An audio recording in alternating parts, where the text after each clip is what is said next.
I'm Alexander Hefner, your host on The Open Mind.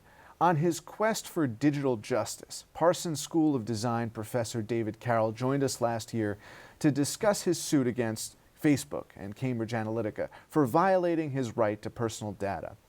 As we filmed our episode, a Netflix crew surrounded us and trailed Carroll's journey. You can see part of our interview in the groundbreaking documentary directed by my guest today, Karim Amer. The Great Hack is a tour de force of the digital dystopia, law-breaking, and anti-democratic realities of the internet age. Amer explores how Cambridge Analytica exploited the demons of social media in the Brexit campaign and in the run-up to the 2016 U.S. presidential election. Today we'll discuss the weaponization of the digital economy that preys on an increasingly vulnerable, misinformed, I think we must say too, disinformed globe, and is exacerbating the gravest inequities society has perhaps witnessed. We are honored to host you, Karim. Congratulations on this mesmerizing international sensation, The Great Hack. Thank you for having me. It's a pleasure. You were here trailing David, filming in this very studio. And let me tell you, the response to that episode before The Great Hack made its debut on Netflix was astounding. I mean, people finally got what was going on. And you now have been in the weeks of seeing the public respond to your work. The reaction, please tell us. It's been extraordinary. I mean, really, it's this journey to get here took over 4 years in the making, with an amazing team of people with me in this process, from Pedro Cos, who is our writer producer, and Judy Corin and Jahan, who also directed it with me. It's been a great ensemble project to be a part of, and I think beyond the team, what's been so exciting is that I feel like the timing couldn't be better for this conversation.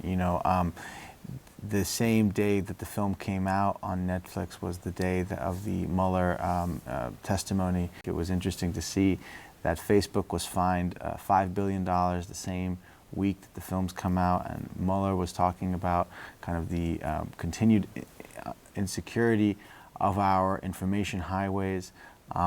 I think the audience couldn't be more ripe for this conversation, and it's been great. It's great to be back here where so much of it all started with David's journey, and you guys being one of the first places that was willing to give him a platform. One of the only opportunities for justice is David's journey, and your journey of not only the fines of these companies, but ensuring that they adhere to policies that are going to protect the privacy of people, and they're not going to inspire demagoguery. And that's where this continues to be adjudicated, because the special counsel's office is closed. Yes. He indicted Russian entities. They're not facing the music justice here in this country. But you and David, through the course of this film, and one of the star whistleblowers of the film, are still demanding justice.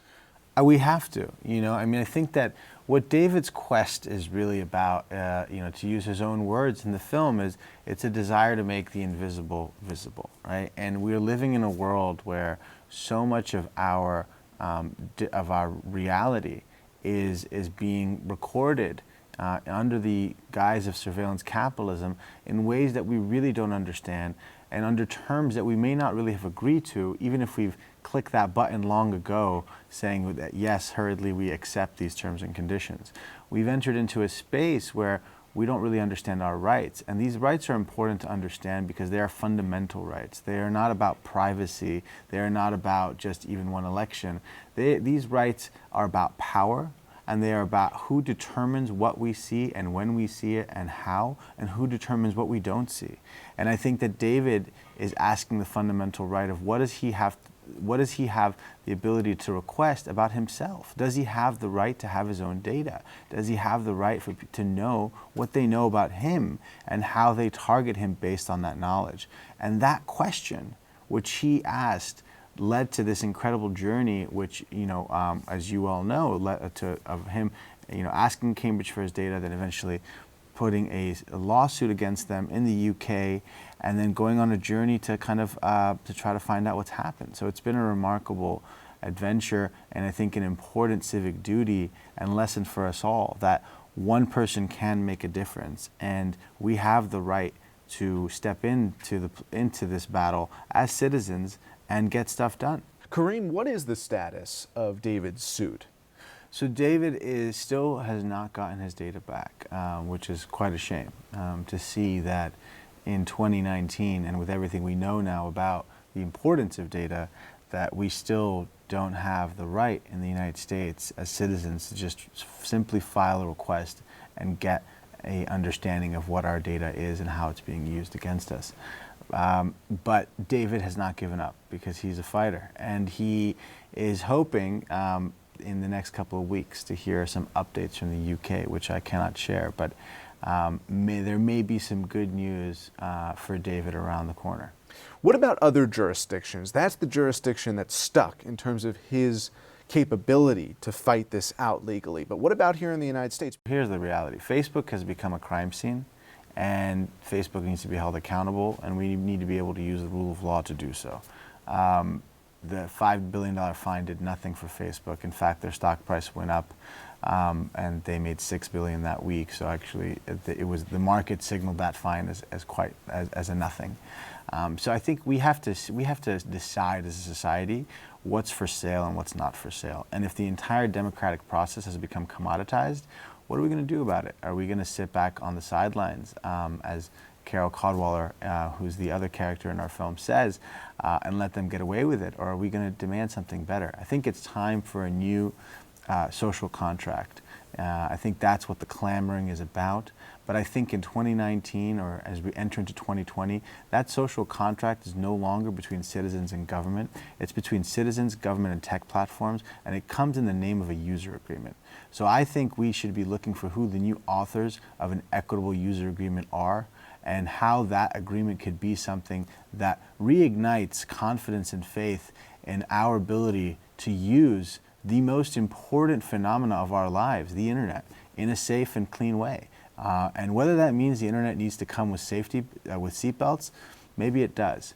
But we have to start having that conversation, because our democracy is at stake. You know, when you hear what the official report from Parliament said after doing a multi-year investigation post-Brexit, they said simply, as we say in the film, the electoral laws are just not fit for purpose, and they labeled Facebook as digital gangsters. So this is what we're dealing with. When Chairman Richard Burr hosted the social media executives, and that's how it was, because Zuckerberg wouldn't come initially, he hosted them. He didn't interrogate them. But he just pointed out the fact that they were violating, over the course of the entire U.S. presidential campaign, FCC and FEC regulations. The FEC regulations in terms of not knowing who was buying ads on their platform. I mean, that was in violation of the law, and they admitted to it. And it was impunity. There was no punishment for the fact that these deep, dark centers of disinformation, the Internet Research Agency among them, were able to buy ads in whatever currency, rubles in this case, and Facebook didn't have to retain the information about who they were selling ads to. And that was in violation of U.S. law. So here's the question. Is there anything stopping Facebook, in effect, from being in complicit with the next Cambridge Analytica? Is there anything stopping a third party from complicity with Facebook? Facebook's definitely taken some steps since 2016 to clean up their act a bit. However, we still don't have basic knowledge from Facebook about what did or didn't happen during Brexit and 2016. They still have refused to turn over the evidence about what ads were run and what ads weren't, and who paid for it in full detail. So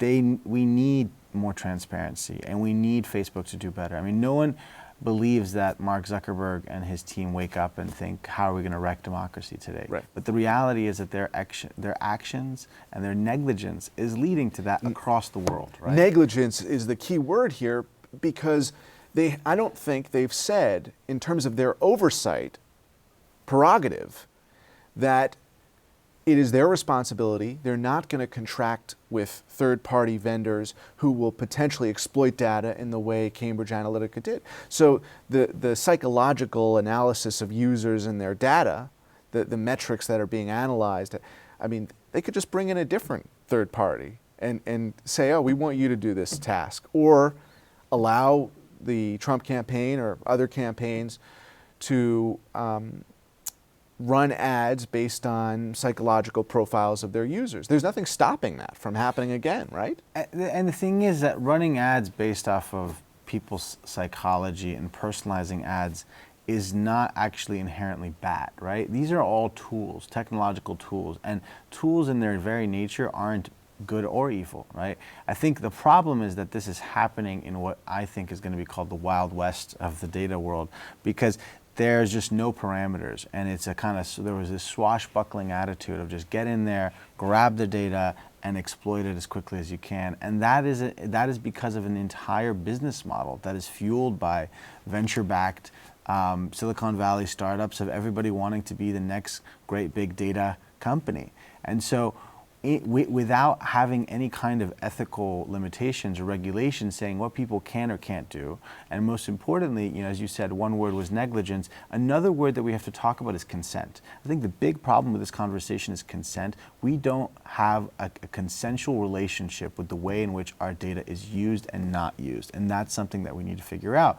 You know, if data is simply your recordable human behavior, what aspect of your life are you comfortable having surveyed and having shared and having sold to a whole network of brokers that can then lead to information and profiles being created about you? Are you okay with your sexual history being fully examined that way? Are you okay with your education history being used that way, your medical data? So we need to have an understanding of what buckets of our behavior are we consenting to participate in this kind of data economy, and what aspects of our behavior are we not? And that should be our choice. These technological tools have the ability to create incredible improvements for our lives, but in order to do that, they need to be serving us. And what's happened is we have become the commodity. And that's where we have to start. We have to change that relationship, flip that seesaw, that imbalance of power, and demand a better connected world. One example of that is using Mozilla Firefox. I mean, as soon as you use Firefox instead of Safari or Chrome, you're saying, I'm not going to let my browser make money off of my personal browsing history. Right? I mean, those are choices that we as human beings and responsible citizens have to make too. In this case, though, the for-profit browsers corner the market. I mean, there's really one viable nonprofit that's saying to you, that's pledging to you, we're not going to steal or sell your browsing data. Firefox, right? And in the social media environment, there are no options, right? I mean, it's Facebook, Twitter. This idea of opting out is not a real choice, right? And, you know, not being able to be a participant in the connected world because you're rebelling against it isn't going to get us But anywhere. you can potentially opt into nonprofit entities. You can opt into nonprofit entities, and that is an important and noble thing to do. However, I would say that the challenge we are facing in this space of information warfare is, you know, at the size and level of something like climate change. We just haven't had the words for it. There's been this deficit of language. Like, you know, if you remember, before films like Inconvenient Truth, people didn't use the word global warming in the same literacy and frequency. So it takes films, it takes conversations to allow people to see this world and create a language and a lexicon around it. And I think that's where that's where we're at in this conversation. So with that in mind, I think it's important for us to realize that, you know, yes, if we all recycle and if we all stop using plastic straws, that's a good step. However, just like it requires a massive societal shift that comes in the participation of citizens, governments, and corporations to begin to have a real climate change effect, we need that same level of societal shift if we're going to clean up the internet highways. Right, mature sophistication in the way that we reconceive the social media climate and platforms. Wired, the leading technology publication of this planet, says about your great hack, the great hack, Netflix brings our data nightmare to life. You were referring to it before as a horror film, as they do. The new documentary about Cambridge Analytica uses thoughtful narration and compelling visuals to create a dystopian horror movie for our times. And they say, if you'd rather not think about how your life is locked in a dystopian web of your own data, don't watch the new film on Netflix, The Great Hack. But if you want to see the way data tracking, harvesting, and targeting takes strands of information we generate and ties them around us until we are smothered by governments and companies, then don't miss this film. What's next in terms of your pursuit of justice and striving for the goals you just set out that are, in effect, the potential solutions to all the damage that the film accounts for? Well, I think that the Great Hack is the beginning of a conversation in this. You've opened up this door that is clearly a space that a lot of people from around the world want to be talking about. And I think we are looking now at how we can continue that conversation. We're working on a couple of other projects, including a series of short films that we hope to be releasing throughout 2019 and 2020, that can allow us to continue to see where some of these wreckage sites are in the area between technology and society, and particularly disinformation tactics being used in that space. I think what's been really important is to look at this perspective that is happening from, what's been really important for me, what keeps me kind of going about this is that Cambridge Analytica was a behavior change agency. That's what they bragged about being. And as we've unpacked that story, we've realized that Facebook is ultimately a behavior change agency, and so is Google in many ways, and so are so many of the companies operating in the new era of surveillance capitalism. And behavior change isn't implicitly a bad thing. We need advertising, we need marketing to effectively communicate. But I think that there's a difference between persuasion and manipulation.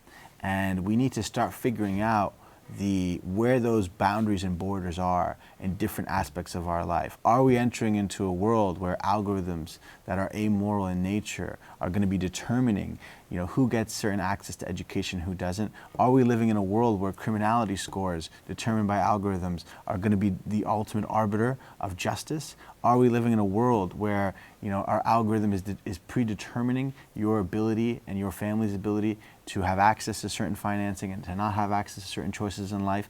And if so, who's determining the ethical boundaries of these algorithms? And who's watching the watchers? And I think that's where it takes citizens. That's where it takes people like David Carroll. That's where it takes shows like this, of people having the conversation and demanding that we do better, and demanding that at this critical crossroads in human history, that we band together and realize that despite our tribal differences, we still have a human connection that should bond us and should allow us to figure it out before we ultimately surrender ourselves to an amoral algorithm that we know very little about. Amoral or immoral? Well, that depends on who's in control of it. Right now, the unifying principle and impetus is greed. I mean, Yes. in Wired too, Yes. I want to send this to you, and our viewers can check it out, a piece that I wrote on the monetization of disinformation. Yes. But specifically, the unifying factor here is greed, and that's why it's curious to hear you say that you can opt in to the nonprofit, but right now there's one psychosis, there's one reality that unifies the companies you mentioned, Alphabet, Facebook, Twitter, and that is greed. I mean, the incentive is, we want people to share the doctored video of Speaker Pelosi. And what about all the deep fakes, the videos of folks saying things that they didn't actually say? Where's the ignition of greed gonna be paused so that they can kind of reset principles and go in the direction you're envisioning? Well, I think that has to come from the from not to be cliche, but from we the people, right? I mean, we the people need to band together and demand that our government serves us, that our technology platforms and our data serves us. Our data is coming from us, yet it's going into spaces that we don't really understand, and it's not working for us. And that's by design. That's not how it has to be. I call upon the engineers of the future in Silicon Valley to remember that this incredible valley, which is in many ways not only a hub of global innovation, but a national security asset in many ways, is standing on the shoulders of the open society. These ideals of openness, multiculturalism, and human rights were forged out of the, conflagration of great war, of genocide, of great human loss. And we came up with these ideals as to serve a better humanity, which allowed for places like Silicon Valley to exist and become a refuge of engineers from all over the world. So their great contributions to this connected world and this great engineering of the future comes with a debt that they have to be aware of, and that debt is to the ethics and ideals of openness. And if they're not willing to protect those ideals, then we're in trouble. And we have to demand that our government systems, which are supposed to represent us, are there holding that power accountable and forcing them to do the right thing. Their definition of openness is different from ours. I think Jack Dorsey in particular, he has had an appetite for white supremacy, the modern Klan, and all of its manifestations on Twitter. I mean, Sleeping Giants, the campaign to eliminate bigotry in advertising, points out regularly just how much defamatory content lives on and is marketed through algorithmic practices on Twitter. Yeah. Their definition of openness leaves out democracy or liberal democracy, leaves out rights-based societies. But here's the problem. If their business model, it seems, is now one in which the polarization of the American people is a built-in growth engine for many of these platforms. If that's the case, then our biggest concern is not Russian interference or some outside player. Our biggest concern is that this republic is going to fall on its own sword because of the incredible engine of growth of technology platforms propelling polarization further and further the American public and having that baked into their business model. And if that's what they want to be remembered as, then that's a shame. But we don't have the time to wait for Silicon Valley to do the right thing. We have to demand that these platforms do better, because without us, these platforms don't work. They need us. And we have to be honest too about the fact that Cambridge Analytica may be dead, the organization may be dead, but look what they accomplished. I mean, look at the manipulation in your word and the forces we were discussing or debating whether it's immoral or amoral. Well, there were some immoral folks behind the curtains who were intent on that disruption through Brexit and the Trump election. So, in the sense that Cambridge Analytica is still living in the polarized, bigoted politics that is fueling new demagoguery and resistance to democratic norms, right? Absolutely. And we have to ask ourselves, if we believe that an American election, which we have another one coming up quite soon, if the integrity of the democratic process is worth something for us, and what is it worth? Can we have a democratic election that is free and fair when we have crime scenes in these tech platforms and know very little about how information warfare is being waged on them? Can we have a democratically free and fair election when we can point and see, as you've said so clearly, that there is a business model incentive for these tech platforms to be continuing to polarize the American people? Can we have a free and fair election when we've allowed for the entire commoditization of the democratic process? We need to decide as a country what's for sale and what's not for sale. Final question, Karim. Besides watching The Great Hack on Netflix, what can folks do to safeguard democracy in 2020? What can folks do? I think it's important that step one is, I think it's important for people to be aware of their own digital footprint and understand that everything you do and say and act upon in the connected world can be used against you. I think it's also important for people to realize that, we are all much more vulnerable than we may think we are. The film talks about the persuadables, the people who were influenced one way or another during 2016 and Brexit. The reality is that's not one bucket of people. We're all persuadable in a different way, shape, or form. And we just have to realize that we're constantly being targeted, and that the admission fee that we've accepted to the connected world is this space of targeting that we don't really understand. So be aware of what you think and how you think, and keep an open mind, because if you're not, there's someone out there thinking for you. Or because your brains will fall out if you don't keep an open mind. But also, Karim, when you were here trailing David, I said you were working on the next Icarus, the Oscar-winning documentary from last season. I think you done it. Well, thank you. We'll see. Pleasure being with you. Thank you for having us. And thanks to you in the audience. I hope you join us again next time for a thoughtful excursion into the world of ideas. Until then, keep an open mind. Please visit the Open Mind website at 13.org/openmind to view this program online or to access other interviews, and do check us out on Twitter and Facebook at Open Mind TV for updates on future programming.